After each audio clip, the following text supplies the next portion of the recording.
bus lurched forward with a groan of tired brakes, the kind of sound that made passengers grip the rails and mutter under their breath.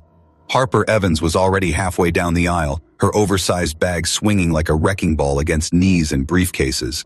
Sorry, so sorry, she mumbled, nearly knocking over a man with a newspaper before catching herself on the last pole. Her heel caught on the frayed edge of the bus mat, and for a moment it looked like she was going to faceplant right into the driver's lap. She yanked herself upright at the last second, heart pounding, cheeks on fire. The doors hissed open.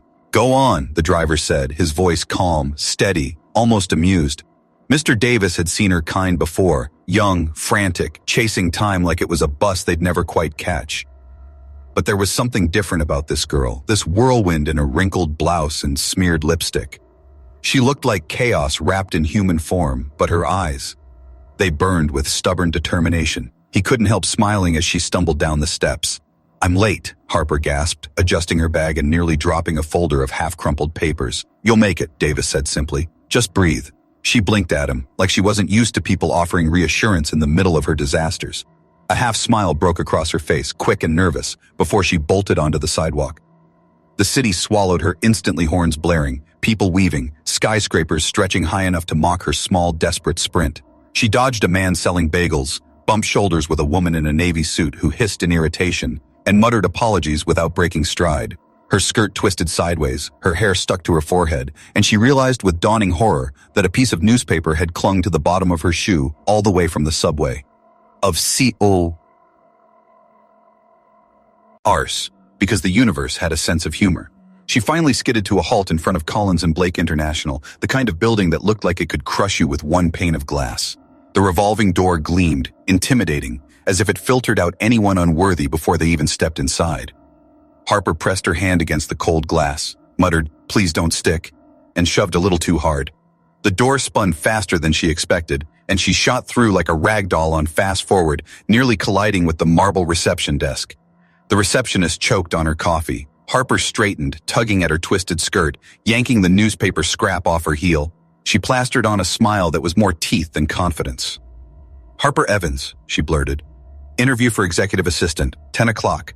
I know it's already 10:20. Subway stalled, wrong building, spilled coffee on my resume, but you can still read it, promise." She said it all in one breath, cheeks flushed, eyes bright, chest heaving as if she'd just run a marathon. The receptionist stared, frozen, like she'd just watched someone audition for both comedy and tragedy at the same time. "Mr. Collins doesn't tolerate lateness," the receptionist finally managed, her voice crisp but her eyes wide with disbelief. "Perfect," Harper replied, still catching her breath. "I don't tolerate slippery door handles, so we're even." The receptionist blinked again. This girl was either insane or fearless. Maybe both. She pressed a button on her desk phone. "Mr. Collins, the candidate is here." Harper smoothed her skirt, wiped a streak of lipstick off her tooth with the back of her hand, and whispered to herself, "Don't trip. Don't panic. Just survive."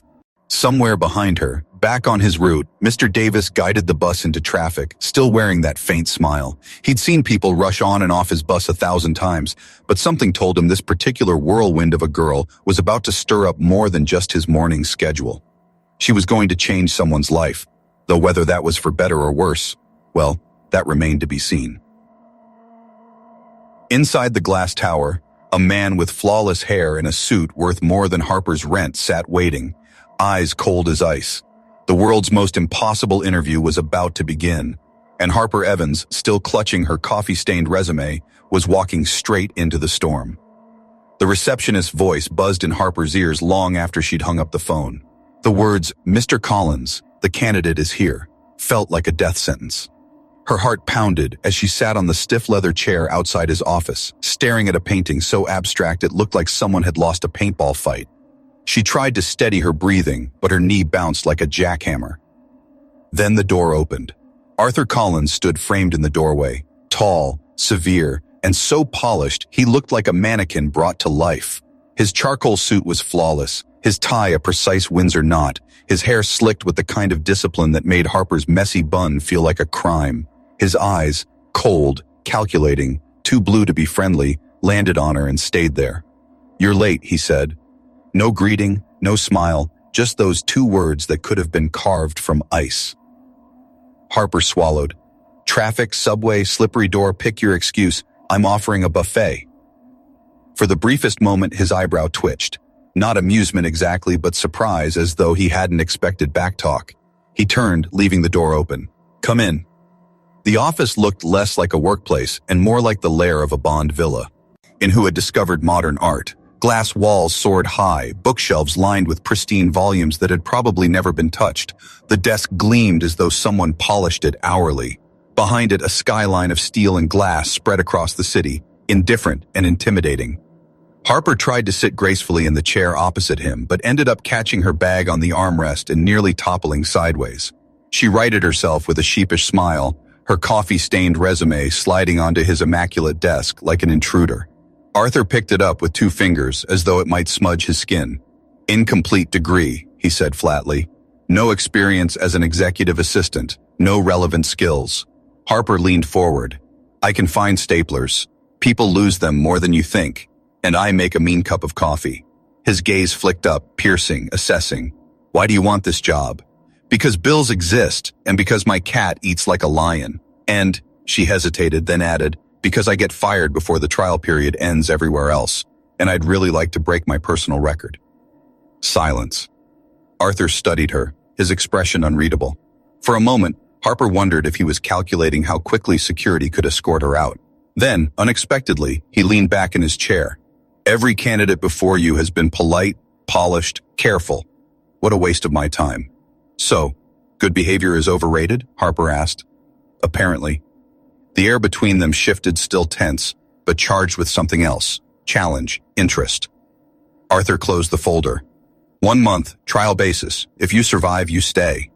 "Survive?" Harper echoed. "Sounds like you're running a battlefield, not a company." "Both require discipline," he replied. "Fine, challenge accepted, but for the record, I plan to start at 7:59 tomorrow, just to throw you off." His jaw tightened, but Harper thought just maybe she saw the ghost of a smirk. What Harper didn't notice, as she walked out of his office with her head high and her bag swinging wildly, was the way Arthur Collins watched her go. He twirled his pen slowly, frowning at the unsettling curiosity gnawing at him.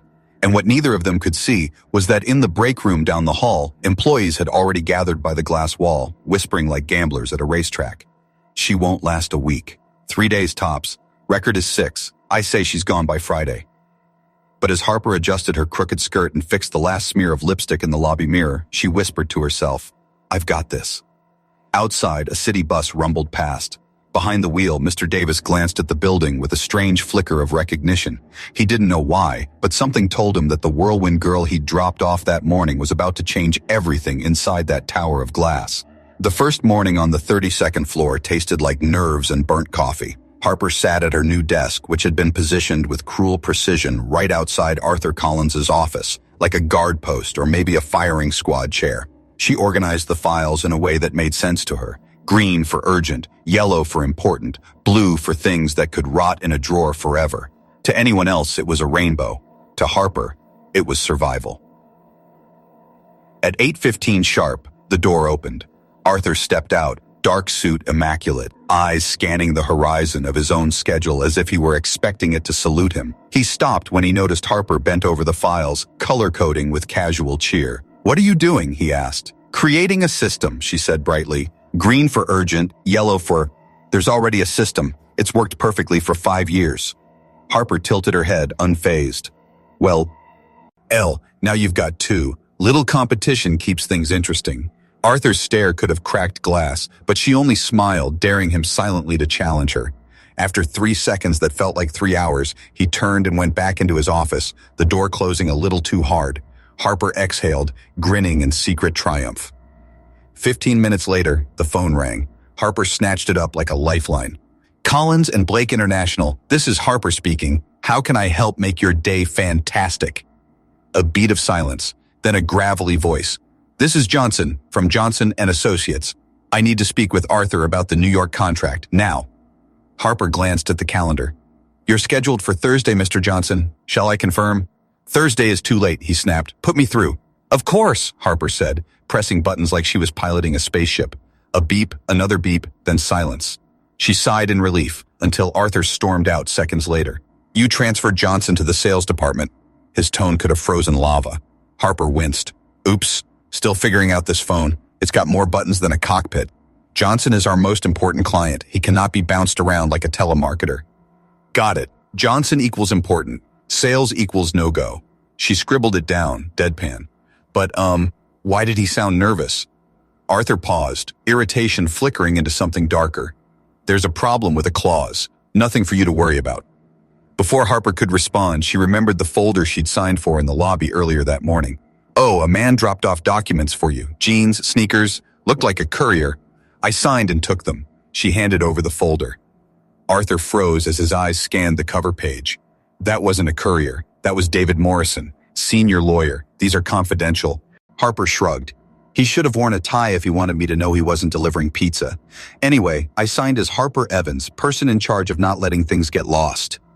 Creative, right? Arthur flipped pages rapidly, then stopped. His eyes widened. Do you realize what you just did? I rescued paperwork? You validated the clause our lawyers have been chasing for weeks. You closed the loophole. Harper blinked. I did something good? Arthur stared at her as if she had casually solved a puzzle 3 Harvard graduates had failed to crack. You may have saved a $15 million deal. She tried not to beam but failed. And I didn't even finish college. Arthur shut the folder, retreating to his office with a storm in his expression. Not anger now, but something Harper couldn't quite name. The next hours blurred. Whispers gathered at the coffee machine. Employees who had bet she'd last 3 days now whispered that she'd somehow outsmarted the legal department in less than 1. She's reckless, muttered Jennifer from marketing. Lucky, scoffed Marcus from legal. But no one missed the flicker of pride in Arthur's eyes when he walked out for his next meeting. By 10 o'clock, the phone rang again. Harper answered, bracing herself. Collins and Blake, Harper speaking. This is Margaret Collins, the voice said. Arthur's mother, put him on. Harper nearly dropped the phone. The mother? She transferred correctly this time, but not before Arthur's tone shifted entirely when he picked up. Hi, Mom. She heard the sigh in his voice when the call ended 3 minutes later. Not the sigh of a man annoyed, but of someone carrying chains heavier than any contract. By 2, Arthur returned from his meeting to find Harper in his chair, typing on his computer. What are you doing? His voice was sharp. Testing the ergonomics. Your posture's terrible. She scrambled. The ballroom shimmered with crystal chandeliers and polite laughter, but to Harper it looked like a crime scene waiting to happen. She tugged at the borrowed red dress, its neckline bolder than anything she'd ever worn, and prayed she wouldn't trip over her own heels before she made it to the bar. This wasn't a party, it was a corporate minefield. Every glance from the high-powered executives felt like an evaluation, every polite smile a test she didn't know the answers to. Arthur Collins, flawless in his tuxedo, was across the room surrounded by investors. He looked untouchable, like a man sculpted out of marble, immune to champagne and small talk. But Harper had learned enough by now to know that beneath the polished armor was a man who carried his solitude like a second skin. She couldn't decide if she wanted to pull him out of it or run as far away as possible. She never got the chance to choose. Her heel wobbled. The tray of champagne she'd brushed with her elbow seemed to rise in slow motion, 6 glasses spinning into the air like doomed ballerinas. Gasps echoed through the room. The tray tilted toward Arthur. Time fractured. But Arthur moved fast, faster than she would have believed. He pivoted, the glasses smashing harmlessly against the marble floor instead of his suit. Champagne sprayed like fireworks, drops landing on his shoes. Silence followed, thick and expectant. All eyes landed on Harper. Red dress, guilty hands, face flushed scarlet. I am so sorry, she whispered. Arthur looked at her, eyes cool, but instead of the explosion she braced for, he let out a long sigh. Are you hurt? The question disarmed her more than a scolding ever could. She shook her head, dumbfounded. Not even a scratch. Good, he said simply. Then, in a move that startled everyone, he offered her his arm. Let's step outside. The whispers followed them as they slipped onto the balcony. Cool air rushed in, carrying the muffled notes of the string quartet inside. Harper leaned against the railing, trying to laugh at herself. Congratulations, I've just humiliated you in front of half of New York's business elite. Think I set a new record? Arthur studied her, his expression unreadable. You survived worse this week. Champagne is trivial. Her chest loosened. That almost sounded like a compliment. It was an observation, he corrected, but his lips twitched almost into a smile. They stood in silence, the city glittering beneath them. Then Harper noticed where his eyes had drifted, to the pianist playing inside. His fingers, elegant and long, moved slightly as if echoing the keys.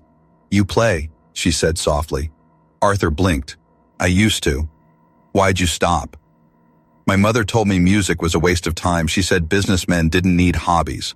His tone was flat, but Harper heard the weight beneath it. "That's ridiculous. Music isn't a hobby, it's oxygen. Don't let her take that away from you." Arthur looked at her, startled, as though no one had ever contradicted his mother before. Before either of them could speak again, the balcony door banged open. Marcus from sales stumbled out, tie loose, eyes glazed with drink. His gaze landed on Harper like a spotlight. "Well, look who it is," he slurred. "The prettiest assistant in the company." Harper stiffened. "Hi, Marcus." "You look incredible in that dress," he said, stepping too close. "Dance with me." "I'm talking with Arthur right now." "Oh, come on, leave the boss for a minute. He won't mind." His hand shot out, fingers brushing her wrist. Arthur moved instantly, stepping between them, his posture sharp as a blade. She said no. His voice was cold enough to make Marcus flinch. Marcus laughed weakly. "Relax. It's just a dance." Arthur's tone dropped, lower, lethal. "Take your hands off her." Marcus's smirk faltered. He raised his palms. All right. Didn't know you two were whatever." He backed away, muttering, and disappeared inside. Harper's heart thudded against her ribs. She rubbed her wrist even though Marcus hadn't hurt her. Arthur turned, his eyes still fierce, his hands still clenched. "You okay?" he asked. "Yes," she whispered. "Are you?" Arthur hesitated, then softer. "What matters is you." Something shifted between them. The air felt heavier, warmer. Harper's pulse hammered. She wanted to say something sarcastic to break the tension, but the words stuck in her throat. "Arthur?" "Yes?" "Thank you for not leaving me alone." He looked at her then, really looked at her. And for the first time, Harper saw not the CEO, not the robot in a suit, but a man who had chosen to protect her. A man who looked just as shaken by that choice as she was. Neither of them moved. Neither of them wanted to. Inside, the music swelled, the chandeliers glowed, and the party rolled on. But out on the balcony, something had cracked open, something neither of them could push back into place. It wasn't love, not yet. It was something more dangerous. Possibility. Friday morning in the office felt like a storm waiting to break. Harper could sense it from the way Arthur stalked past her desk, his phone vibrating constantly, his jaw clenched like stone. She'd seen him angry before, but this wasn't anger, this was dread. "Something wrong?" she asked carefully, setting down the files she'd been sorting. Arthur paused, glancing at her like he wanted to keep the wall up but couldn't. "My mother is coming to New York." Harper frowned. "That's a bad thing?" He let out a bitter laugh. "She wants to introduce me to Caroline Whitman, Harvard Law, perfect pedigree, the kind of woman who looks at marriage like a business merger." Harper leaned back in her chair. "So basically, a resume in heels." "Exactly." He rubbed his temples. "She'll have our wedding planned before I finish my salad." The phone on his desk rang. Arthur looked at the caller ID and grimaced. "It's her." "Want me to step out?" Harper offered. "No, stay." He answered, voice flat. "Hi, Mom." "Arthur, darling," Margaret Collins cooed. "I'll be in town Thursday. Lunch on Friday at the plaza. Caroline will join us." "Mother, I already told you. Arthur, she is brilliant, poised, comes from a family of influence. She's perfect for you. You're not getting any younger. You need a family, an heir." Arthur's eyes flicked to Harper's. For the first time, she saw panic under his icy composure. "Actually," Arthur blurted, "I'm already seeing someone." The words landed like a dropped glass. Harper's head shot up. "What?" "Oh," Margaret said, her tone sharpened by suspicion. "Since when?" "A few weeks," Arthur said, staring directly at Harper, who was shaking her head violently, mouthing, "Don't you dare." "And her name?" Arthur hesitated a fraction too long. Then, "Harper." Harper's mouth fell open. She slapped a hand over it to keep from screaming. "Harper?" Margaret repeated, as if tasting the word. "What kind of name is that?" "A lovely one," Arthur said firmly. "She's special." Margaret's silence was lethal. Then, "I expect to meet her. Bring her to lunch Friday, 1 o'clock. No excuses." The call ended. Arthur hung up slowly. Harper stood, arms crossed. "You used me as a human shield against your mother." I panicked. "You lied." "Only a little." "A little?" Harper's voice shot up. You just signed me up to play your girlfriend for your mother, who clearly eats social climbers for breakfast. Arthur's tone softened. Please, just for one afternoon. If she thinks I'm with someone, she'll stop shoving me toward Caroline. This is insane. I'll buy you pizza for a month. Arthur, no amount of pepperoni is worth your mother's wrath. 2 months. And a raise. She narrowed her eyes. How much of a raise? 15%. 25. 20. Deal, Harper muttered, defeated. And so it was settled. Harper Evans, college dropout, reluctant secretary, queen of chaos, was about to face Margaret Collins, socialite and shark in pearls. By Friday, Harper stood outside the Plaza Hotel in the most conservative navy dress she could borrow from her neighbor. She clutched her bag like a shield, fighting nausea. Arthur appeared beside her, perfect as ever. Ready? He asked.